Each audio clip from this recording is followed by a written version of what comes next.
भारत रत्न पूज्य बाबा साहब डॉक्टर अंबेडकर के महापरिनिर्वाण दिवस पर आदरणीय मुख्यमंत्री जी, उप मुख्यमंत्री जी, सभी सम्माननीय मंत्रीगण, खासदार, आमदार, अन्य जन प्रतिनिधिगण,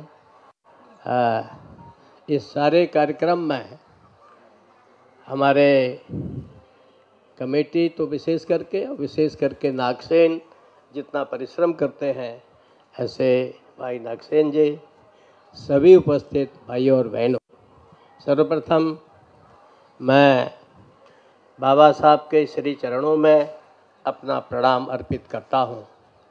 हम सब लोग कितने सौभाग्यशाली हैं कि ये देश आज जहाँ पहुँचा है और सारा विश्व देखता है कि अगले वर्षों में मेरे पास अनेक देश विदेश के राजदूत, अधिकारी और बड़े लोग आते हैं।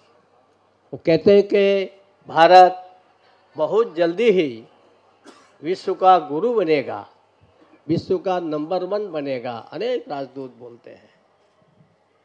ये सुंदर शब्द मेरे कान में आज क्यों आते हैं? तो सचमुच जहाँ स्वतंत्रता संग्राम सेनानी पूज्य बापू आदि के अनेक नाम हैं, उस सब में अगर एक सूर्य की तरह चमकता हुआ नाम है, वो पूज्य बाबा साहब अंबेडकर जी का नाम है।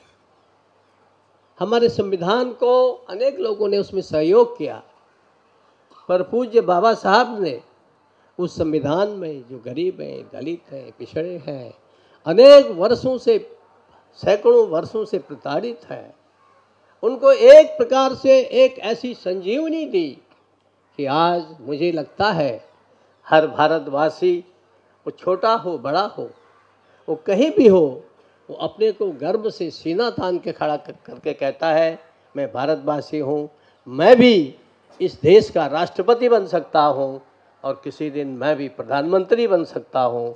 ये भाव आज यदि कहीं से आया है तो वो इस संविधान रचना से आया है।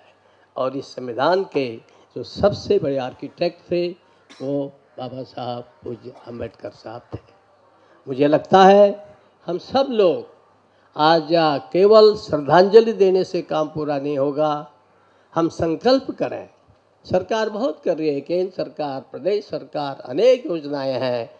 हमारे प्रधानमंत्री जी ने तो विदेश में भी हमारे जहाँ बाबा साहब का कार्य कर रहा है, कार्यस्थल रहा है, प्रारंभिक जीवन रहा है, वहाँ भी तीर्थ के रूप में इस प्रकार के सत्य खड़ा करने का काम किया है। और निश्चित रूप से मेरा पूरा भरोसा है, आप सब लोग, हम सब लोग, सब देशवासी, जो सपना हमारे बाबा साहब ने देखा था कि इस देश के अंदर समता आए, समानता आए, इस देश के अंदर हर किसी को आगे बढ़ने का मौका मिले, वो आज साकार होते दिख रहा है। मेरा भरोसा है आप सब के आशीर्वाद से, आप सब के सहयोग से हमारा देश आगे बढ़ेगा और जिस सपनों को लेकर के विशेष करके गरीब, पिछड़े, दलित, वंचित ऐसे लोगों को खड़ा करके कि भाई हम भी महात्मा बुद्ध बन सकते हैं, हम भी भीमराव अंबेडकर बन सकते हैं, एक ऐसा स्वाभिमान जैसा अभी चाय बेचने वाले प्रधानमंत्री के बचपन का किसी ने उदाहरण दिया, हम भी ऐसा बन सकते हैं। ये पूज्य बाबा साहब ने अपने सामने, हमारे सामने संघर्ष करके सब कुछ, हर क्षेत्र में, शिक्षा के क्षेत्र में, आर्थिक क्षेत्र में, डिफेंस के क्षेत्र में, कौन सा ऐसा क्षेत्र है जिसके क्षेत्र में उन्होंने लिखा नहीं, बोला नहीं, अपना योगदान नहीं दिया है? अद्भुत योगदान दिया है। परंतु सबसे बड़ा योगदान समाज को एक करने और हमारे समाज के वंचित पीड़ित लोगों को आगे लाने का, उनमें जो आत्मविश्वास लाने का काम किया है, मुझे लगता है वो अमर हैं, अजर हैं और उनकी प्रेरणा हम सबको निश्चित रूप से इस देश को आगे बढ़ाने में, हमारे सबको आगे उठाने में और आगे बढ़ाने में सहयोगी होगी।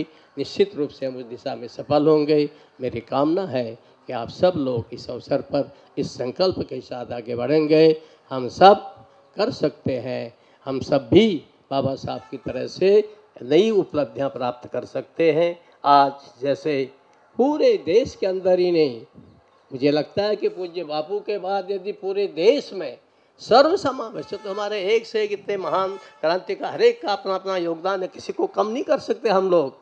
लेकिन आज जितना पूज्य बापू के बाद वहाँ अपने जीवन के काल के बाद भी इस 18वीं, इस 19वीं 20वीं सदी के जिन महापुरुषों ने इतना ऊंचा स्थान बनाया है, मुझे लगता है कि आदरणीय पूज्य बाबा साहब का स्थान उनमें काफ़ी अग्रगण्य है और हम सब लोग उनसे प्रेरणा लेकर के उनके सपनों का भारत बनाएंगे।